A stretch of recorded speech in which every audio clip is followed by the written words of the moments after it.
3 दिन की शादी में ब्राह्मणवादी व्यवस्था ने हमारी बहन बेटियों को शुद्धिकरण की प्रथा लागू की।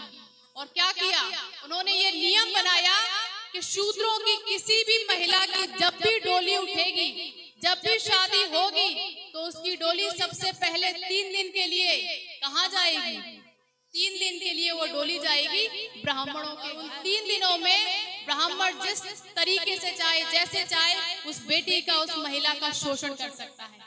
उसका शुद्धिकरण के नाम से ये हमारी बहनों को षड्यंत्र पूर्वक उनको इस्तेमाल करते थे, उनका शोषण। और जब वो शुद्धिकरण कर देते थे, महिलाओं का उनसे मन भर जाता था, तो जब उनके घर वाले उनको लेने आते थे, जैसा भंते जी ने बताया कि महिलाएं घूंघट किससे करती हैं?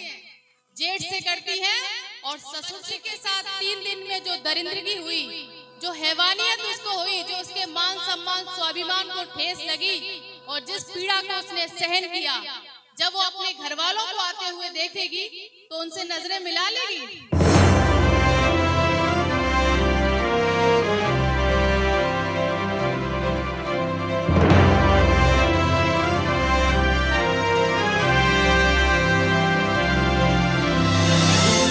आदरणीय हमारे भंते जी ने कहा था कि हमारी महिलाओं के जीवन में जो घूंघट है, जो भंते जी ने बताया कि हमारी माताओं बहनों को जब शादी के लिए देखने जाते हैं तब वो घूंघट नहीं करती, लेकिन वही बेटी शादी के बाद जब घर में आ जाती है तो उससे घूंघट कराया जाता है।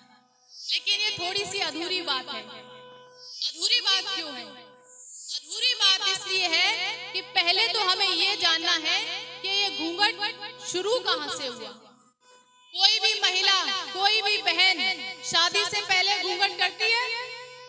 आपने किसी बहन को, किसी महिला को शादी से पहले घूंघट करते हुए देखा? नहीं देखा। शादी के बाद ही घूंघट आता है। तो ये जुड़ा किससे है? इसकी शुरुआत कहाँ से हुई? इसकी शुरुआत हुई है शुद्धिकरण की प्रथा से। जो मनुवादी व्यवस्था है, उस व्यवस्था ने इस देश की सबसे बड़ी शक्ति, जनशक्ति को बांटने के लिए महिलाओं के ऊपर गुलामी थोपी। महिलाओं को शुद्धिकरण में, उनके षड्यंत्र में फंसा कर रखा। और ये शुद्धिकरण है क्या? शुद्धिकरण जुड़ा हुआ है शादी से। जैसे आज हमारे समाज में शादियां होती हैं, इससे पहले भी जब हमारे पुरखे थे तब भी शादी होती थी। लेकिन हमारे पुरखों के समय में, हमारे दादी नानी के समय में शादियां 3 दिन की होती थी और आज शादी 1 दिन की होती है। अक्सर ये लोगों ने सुना होगा कि पहले शादियां 3 दिन की हुआ करती थी। तो 3 दिन की शादी में होता क्या था? 3 दिन की शादी में ब्राह्मणवादी व्यवस्था ने हमारी बहन बेटियों को शुद्धिकरण की प्रथा लागू की। और क्या किया, उन्होंने ये नियम बनाया कि शूद्रों की किसी भी महिला की जब भी डोली उठेगी, जब भी शादी होगी, तो उसकी डोली सबसे पहले 3 दिन के लिए कहाँ जाएगी? 3 दिन के लिए वो डोली जाएगी ब्राह्मणों के घर। और उन 3 दिनों में ब्राह्मण जिस तरीके से चाहे, जैसे चाहे, उस बेटी का, उस महिला का शोषण कर सकता है। उसका शुद्धिकरण के नाम से ये हमारी बहनों को षड्यंत्र पूर्वक उनको इस्तेमाल करते थे, उनका शोषण करते थे। और जब वो शुद्धिकरण कर देते थे, महिलाओं का उनसे मन भर जाता था, तो जब उनके घर वाले उनको लेने आते थे, जैसा भंते जी ने बताया कि महिलाएं घूंघट किससे करती हैं? जेठ से करती है और ससुर से करती है। तो जब वो बहन 3 दिन के बाद जब उसके घर वाले लेने जाते थे, तो मुख्य रूप से जेठ और ससुर ही लेने जाते थे। जिस बच्ची के साथ 3 दिन में जो दरिंदगी हुई, जो हैवानियत उसको हुई, जो उसके मान सम्मान स्वाभिमान को ठेस लगी, और जिस पीड़ा को उसने सहन किया, जब वो अपने घर वालों को आते हुए देखेगी तो उनसे नजरें मिला लेगी? मिला सकती है क्या? उसकी हिम्मत ही नहीं होगी। तो वो क्या करती थी? चेहरा ढक लेती थी, घूंघट कर लेती थी। और शादी के बाद आज भी हम ये देखते हैं कि सिर्फ घूंघट ही नहीं आया महिलाओं के जीवन में, शुद्धिकरण में उन्होंने एक और चीज दी महिलाओं को, वो दी है पहचान। जो शादी के बाद महिलाओं को ऊपर से नीचे तक पहचान मिली है, जिसको वो श्रृंगार कहती हैं, जिसको वो सुहाग कहती हैं, वो कहाँ से मिली? किसने इसकी शुरुआत की? ये श्रृंगार और सुहाग जुड़ा हुआ है उसी शुद्धिकरण से। जब ब्राह्मण लोग हमारी माताओं बहनों का शोषण करते थे और वो कहते थे कि जिस महिला को हमने एक बार इस्तेमाल कर दिया अब हम उसको छुएंगे नहीं, तो हमें पहचान कैसे होगी, हम कैसे जानेंगे कि इसका शुद्धिकरण हो गया है। उन्होंने उसके लिए महिलाओं को शादी की ऊपर से नीचे तक निशानी दी, पायल, चूड़ी, बिंदी, सिंदूर, मंगलसूत्र, ये किसकी निशानी है? उसी शुद्धिकरण की प्रथा की। आज हमारे समाज में जो हमारे पुरखों ने इस व्यवस्था को बदलने के लिए अपना पूरा जीवन लगाया, लेकिन आज भी हमारी महिलाएं उसी प्रथा में, उसी चीजों को मानने में अपना समय, अपना बुद्धि, अपना धन खर्च कर रही हैं।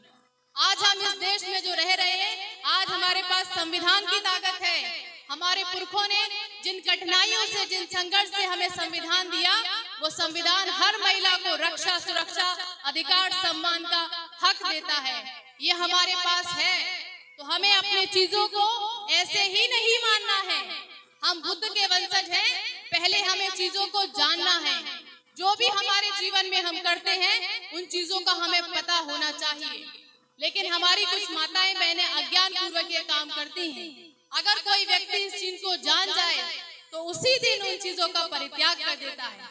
जैसे मैंने इन चीजों को जाना तो मेरे जीवन में जब से मेरी शादी हुई और शादी से पहले मैं इन चीजों को पढ़ती थी, जानती थी, और मैं धन्यवाद करना चाहूंगी अपने जीवन साथी का, जिसकी वजह से मुझे ये मार्ग मिला, जिसकी वजह से मैंने अपने पुरखों को जाना, जिसकी वजह से मैंने माँ सावित्रीबाई फूले जी का 2018 में पहली बार नाम सुना। ये सारी चीजें भैया जी, ये सारी चीजें मुझे मेरे जीवन साथी से मिली, जिन्होंने मेरा मार्गदर्शन किया, जिन्हें मैं अपने गुरु के रूप में मानती हूँ, बाद में अपना जीवन साथी कहती हूँ।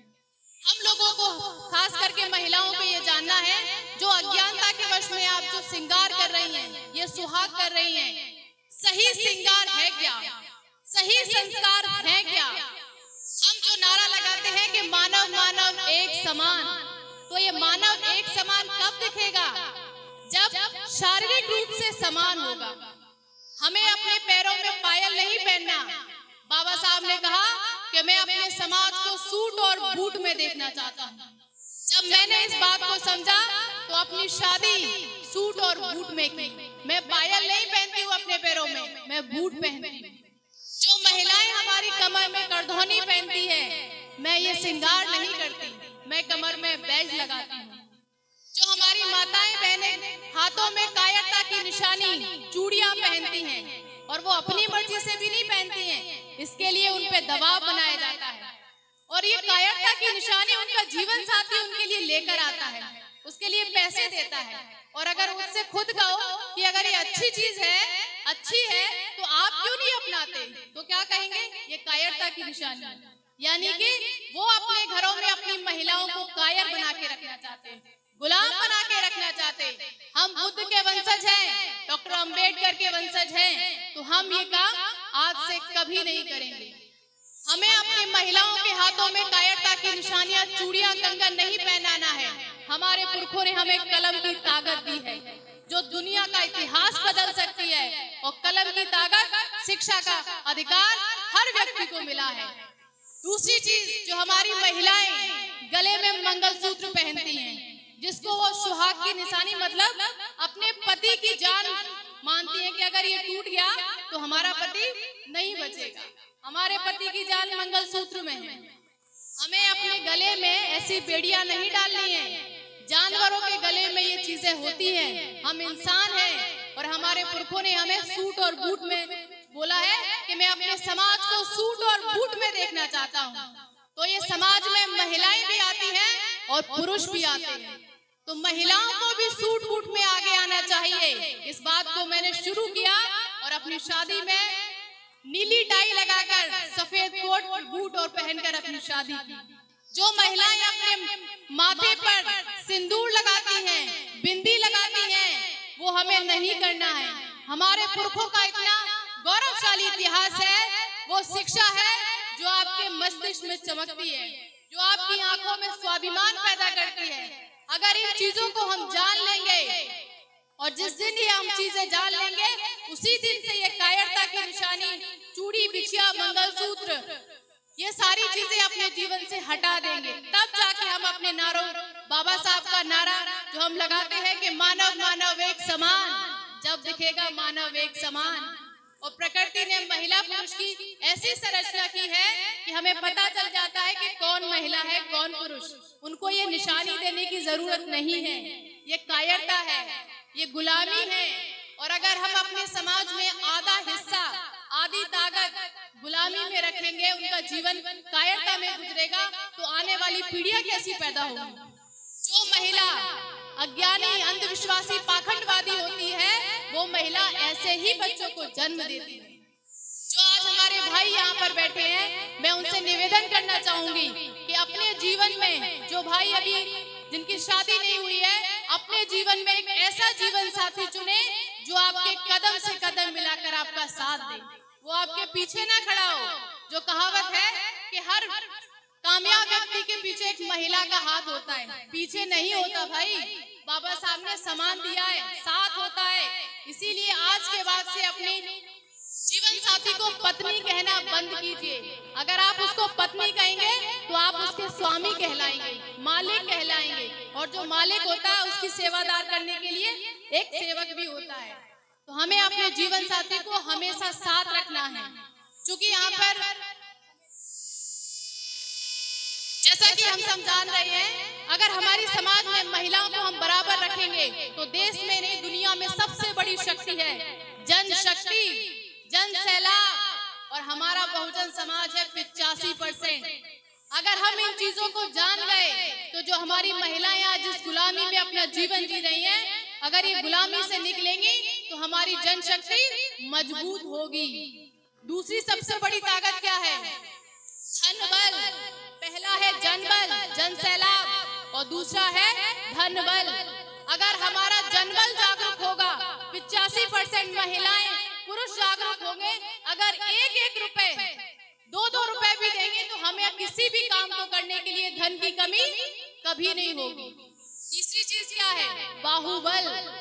जो बाहुबल है, जो हमारी माताएं अपने कोख में 9 महीने तक अपने बच्चों को रखती हैं, अपने खून से उनको सींचती हैं, और जब इस दुनिया में जन्म देती हैं तो कई सारी माताएं बहनें तो इस दुनिया से अपने जीवन से, जीवन और मृत्यु के बीच में एक दौर आता है। कई सारी बहनें हमारी मृत्यु हो जाती है। इतनी कठिनाइयों में, दर्द में, पीड़ा में जब अपने बच्चे को आप जन्म देती हैं, उस वक्त जो आप दर्द सहती हैं, उस वक्त जो महिलाओं को पीड़ा होती है, जब एक महिला एक बच्चे को जन्म देती है, अगर हम किसी व्यक्ति को गोली मार दें तो उसको इतना दर्द नहीं होगा जितना दर्द एक महिला जब बच्चे को देती है। तो इतनी कष्ट में, दर्द में, पीड़ा में हम अपने सपूतों को पैदा कर रहे हैं। ये कुदरत ने सबसे बड़ी शक्ति दी है महिला को, एक इंसान, एक उत्पत्ति जो इस सृष्टि की हो रही है, उस इंसान को पैदा करने की। अगर हम बाहुबल मजबूत रखेंगे और धन बल हमारा मजबूत होगा, जन बल मजबूत होगा, तो हमें एक और बल की जरूरत है, वो सबसे बड़ा है। वो क्या है? वो है मनोबल। मन जो हर काम का अगुआ होता है।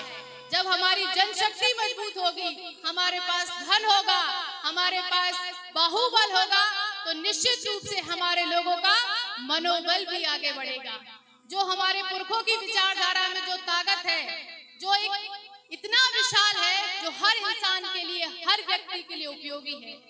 आप सभी साथी काफी समय से यहाँ पर बैठे हैं, कुछ साथी दूर से भी आए होंगे, तो मैं आपका ज्यादा समय ना लेते हुए अपनी बात को यहीं खत्म करूंगी। आप सभी को जो डॉक्टर साहब ने जो बात बताई थी कि हमारी सबसे बड़ी बीमारी है जाति, उसका कारण है धर्म, उसकी निवारण है एक साथ बैठना, एक साथ खाना, एक साथ शादी समारोह करना। उसमें एक और चीज रह गई, उसका परहेज क्या है? हमें बीमारी पता चल गई, कारण पता चल गया, दवा पता चल गई, खाने का तरीका भी हमने जान लिया। अगर हमने परहेज नहीं किया तो बीमारी हमारी ठीक नहीं हो सकती। हमारा परहेज क्या है? हमारा परहेज है कि ऊपर के तीनों वर्णों को, ब्राह्मण, क्षत्रिय, वैश्य, तीनों को कभी भी किसी भी रूप में हम दान नहीं करेंगे। चाहे भागवत हो, चाहे कथा हो, चाहे मंदिर हो, पुजारी हो, सीधे हो, कोई भी चीज हो, हम ऊपर के तीनों वर्णों को कभी भी दान नहीं करेंगे। दूसरा परहेज क्या है? दूसरा परहेज है मान सम्मान। जो व्यक्ति की सबसे बड़ी पूंजी होती है उसका स्वाभिमान। हमारे लोग उन चुटिया वालों को, एंटीना वालों को बड़ा कहते हैं, ऊंचा कहते हैं और उनका सम्मान करते हैं। आज तक उनके पुरखों ने, उनके बच्चों ने हमारे लोगों का कभी सम्मान किया? हमारे पुरखों को तो आज तक वो अपमानित करते हैं, बाबा साहब की आए दिन मूर्तियां तोड़ते हैं। तो ऐसे दुष्ट लोगों को हमें मान सम्मान देना चाहिए। क्या हम उनको मान सम्मान देंगे? कभी नहीं देंगे। और तीसरी चीज क्या है? तस्वीर बदल सकती है। जो हमारे पुरखों ने हमें सबसे अनमोल हथियार दिया वो है मतदान, मताधिकार। जिसे बाबा साहब 1930, 31, 32 गोलमेज सम्मेलन से हमारे लिए लेकर आए और बाबा साहब ने इस बात को कहा कि अब इस भारत देश में कोई भी राजा रानी के पेट से जन्म नहीं लेगा। अब इस देश में राजा वोट की पेटी से पैदा होगा। इसी बात को साहब काशी राम जी ने आगे बढ़ाया और हमारे लोगों को 4-4 बार राजा बनाया। लेकिन हमारे पुरखे ने जो काम किया, हम उनकी संतान हैं, तो जो लायक संतान होती हैं वो अपने पुरखों का काम आगे बढ़ाती हैं। तो जो मताधिकार हमें मिला हुआ है, ऊपर के तीनों वर्णों को, ब्राह्मण, क्षत्रिय, वैश्य, मनुवादी पार्टियों को और उनके गुलामों को हम जीवन में कभी भी मतदान नहीं देंगे। ये हमारे परहेज है। पहला है दान, दूसरा है मान सम्मान और तीसरा है मतदान। हम ये काम अपने बहुजन समाज के साथ करेंगे। जब भी दान करना है तो जो हमारे बौद्ध भिक्षु हैं, जो हमारे बौद्ध विहार हैं, जो हमारे उपासक हैं, जो अपने कारवा को आगे बढ़ा रहे हैं, हमें ऐसे लोगों को दान करना है। और मान सम्मान, जो हमारा नेतृत्व कर रहे हैं, जो लोग त्यागवान हैं, नैतिकवान हैं, समर्पण है, जिनका समाज हित के लिए योजना बना रहे हैं, ऐसे लोगों का हमें मान सम्मान करना है।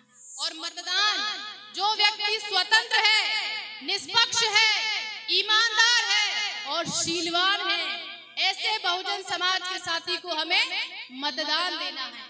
ये हमारी सबसे बड़ी पूंजी है। अगर इन 3 चीजों को हमने जान लिया, इसकी ताकत आपकी आने वाली पीढ़ियों का भविष्य बदल सकती है। दुनिया की कोई ऐसी ताकत नहीं है जो आपके बच्चों को कामयाब होने से रोक सके। आप सभी साथियों को बस मैं यही अपनी बात खत्म करूंगी। बहुत बहुत आभार और बहुत अच्छा लगा। मैं यहाँ दूसरी बार आई हूँ, शशि भाई के द्वारा मुझे यहाँ बुलाया गया। विशेष रूप से आपको बहुत बहुत साधुवाद, बहुत अच्छा लगा। आप सभी साथियों को बहुत बहुत धन्यवाद। जय भीम।